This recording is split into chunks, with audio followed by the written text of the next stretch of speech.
All right. I understood we received one question. Yes, we've received one question through email. We received it before the lecture. That's good to know because she asked about what did Plato exactly mean with the good or by the good. And she was looking up this meaning and found something of Cicero. And there she says that Cicero's interpretation of Plato means that the good is in the soul, expressed through virtues. And she asks, how does Theosophy define virtues? That's a good question. You can see descriptions of virtues in every tradition.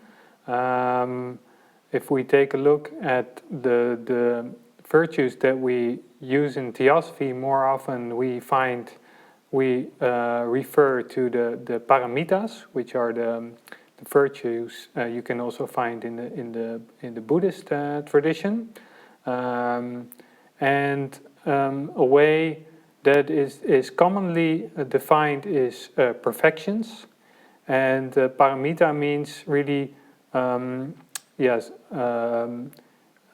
You could say it literally means what do you need to go to the other shore, and the other shore is meant a certain state of consciousness.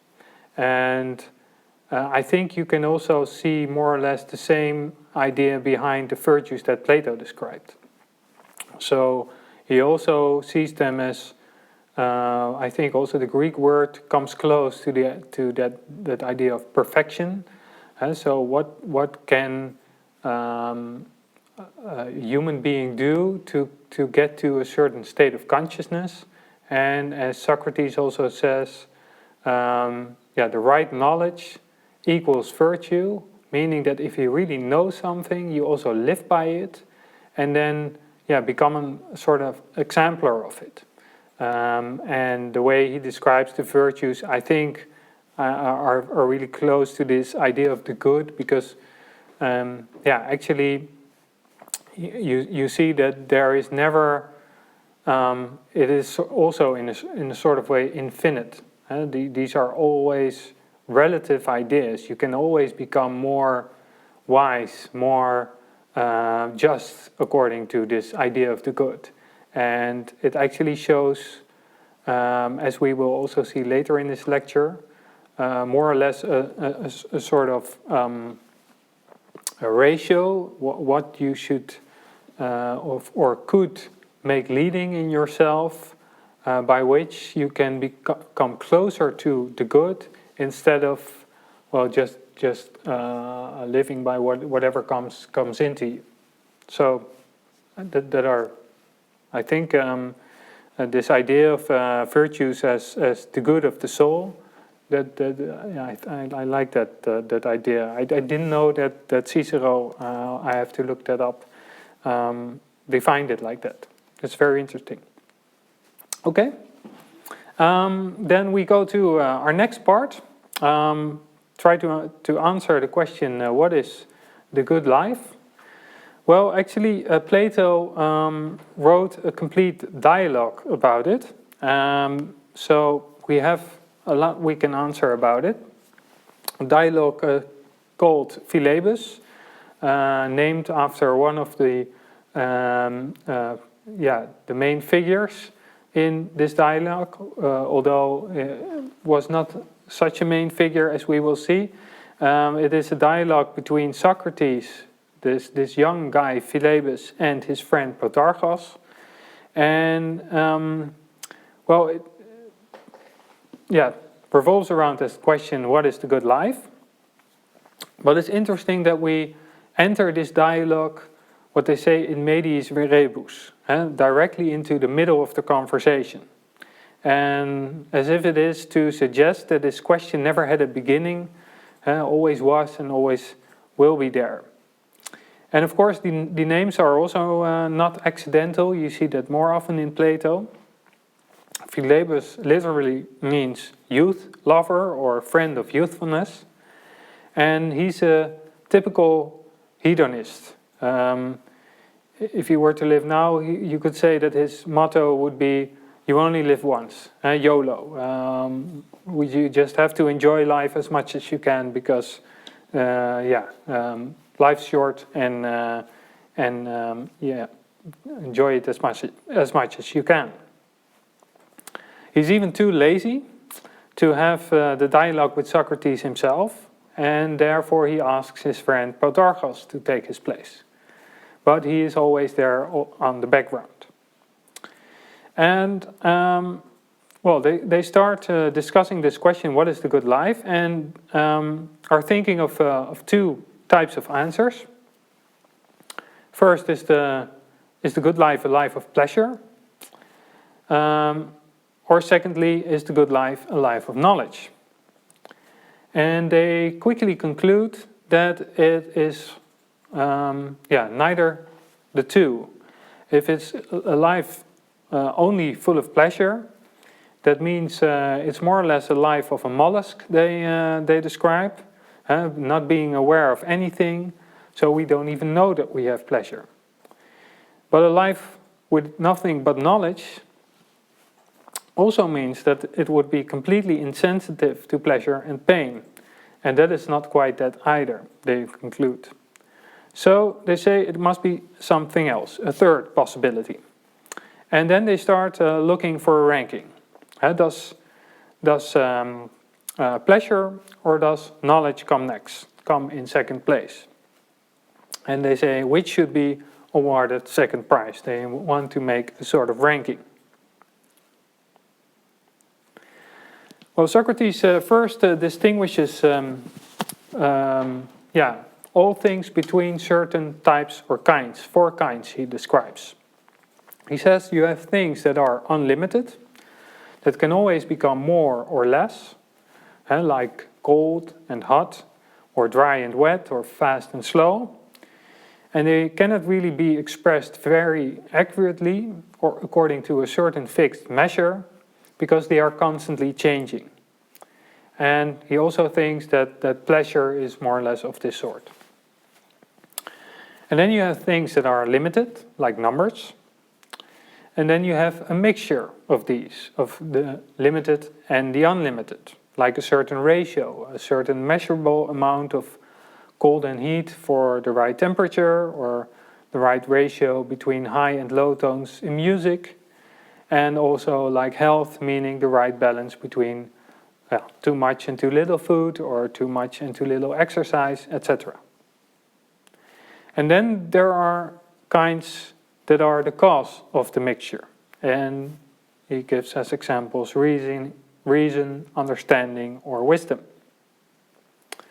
So for example, if we take all these 4 kinds, in music you have one sound, but you also could say you have an infinite number of sounds. And in between you can discover all kinds of intervals, rhythm, high and low tones, chords, etc. And it's really the wisdom that gives the harmony to the music. And the same applies to language. You could say there's an infinite number of sounds, but Plato describes, according to Thoth, the Egyptian god of wisdom, he divided all these sounds into vowels and consonants, and from all kinds of combinations of these, language is born. And then he distinguishes between false pleasure and pure pleasure, where false pleasure is actually a mixture of pleasure and pain. If the mixture or harmony is disturbed, pain is produced. And when it is restored, pleasure arises. So for instance, hunger is pain, and if we eat food to satisfy our hunger, then that provides pleasure. And we sweat through the heat, and that is a form of pain. And when we cool down until our natural temperature is restored, then that gives us pleasure. And the same applies the other way. If we freeze from the cold, that is painful, but warming up gives us pleasure. Well, also if we look at the inner world of the soul, Plato describes, we can draw a similar conclusion.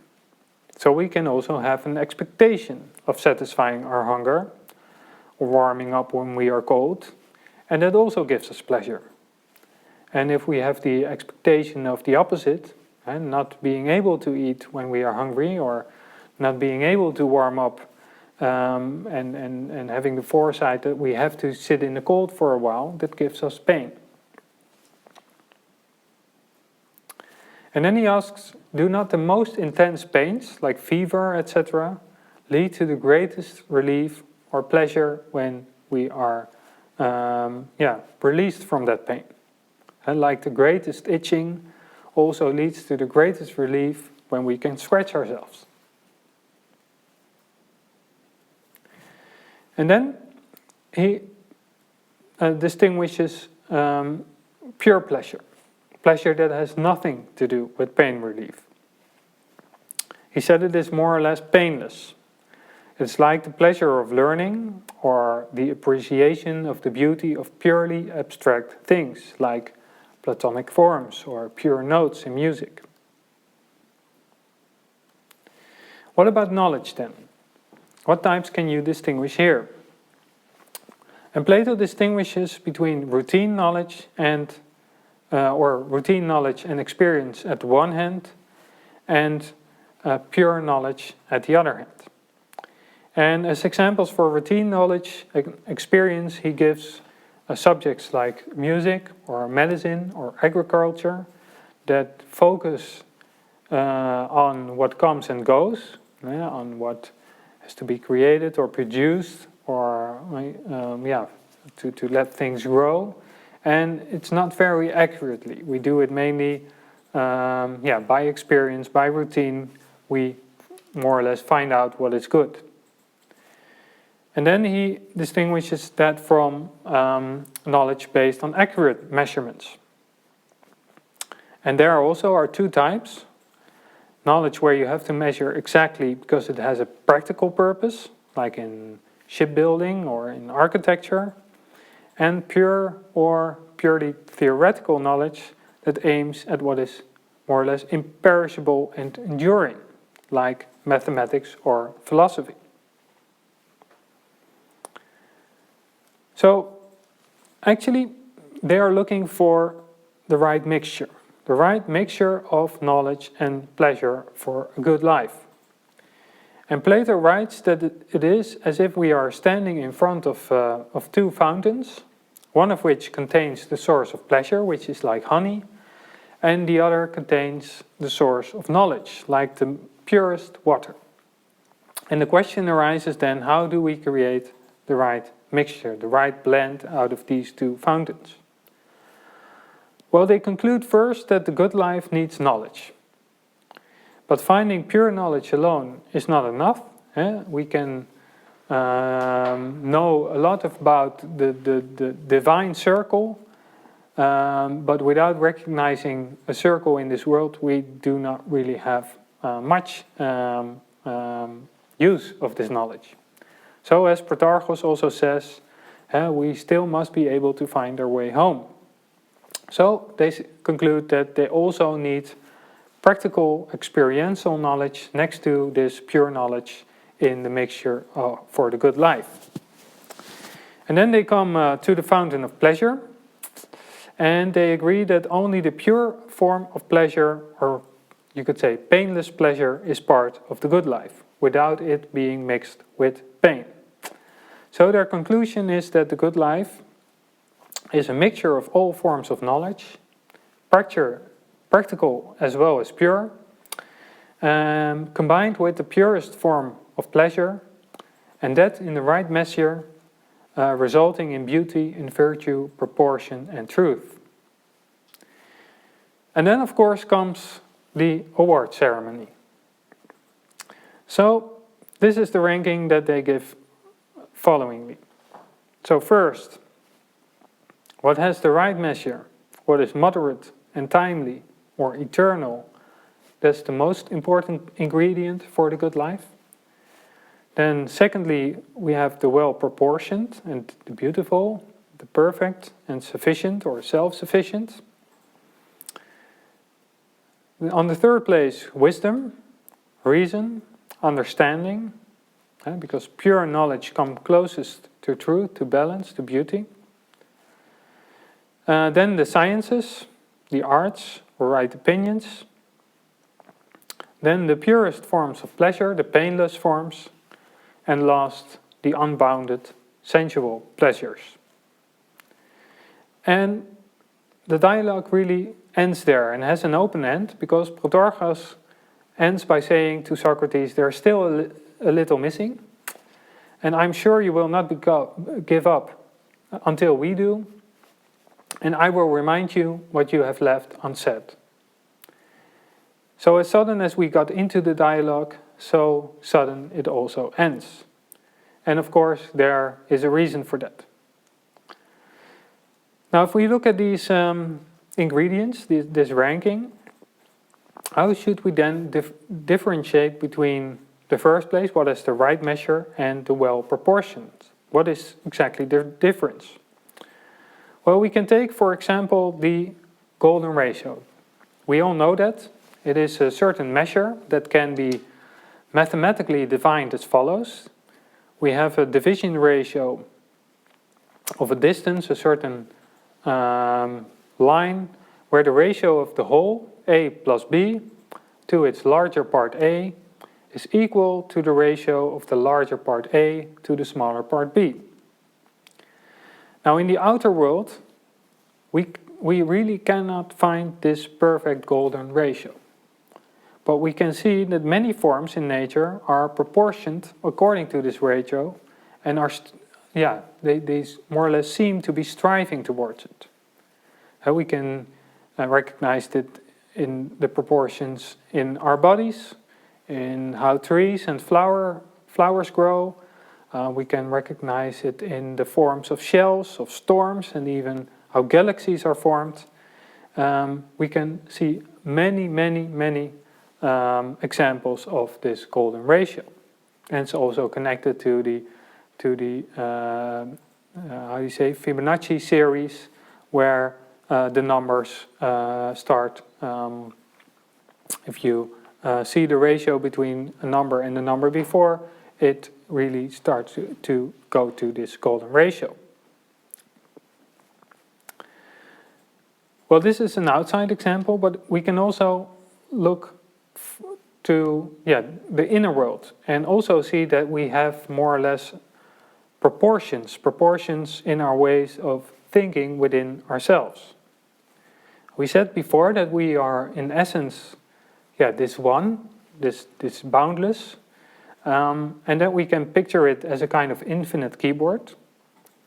But still, although there is no absolute high or low, you can recognize different notes, different qualities, different characteristics within yourselves that relate to higher or lower. And you can concentrate on more inner things or more outer things, for example, as Plato also showed us in the divisions that he gave. So by recognizing this within yourself, you can also consciously align yourself to them. And by doing so, you can not only make the higher in yourself more leading over the lower, but through the higher you can also resonate with higher parts of yourselves, and also with higher parts of others. And that might be qualities which we may not yet be aware of in that moment, but still we can try to direct, make the most, the highest part in ourselves leading, and also become more acquainted with that, and see what what are the results of it. Well, that sounds nice, of course, but it might be a bit abstract. So what does this mean in practice? How can we recognize it in ourselves? In other words, if the good is something infinite, an infinite keyboard like this, how can we live by it? How can we live it? And that is what we will discuss in the next part, also based on what we talked before about the lessons we learned from this dialogue, Philebus.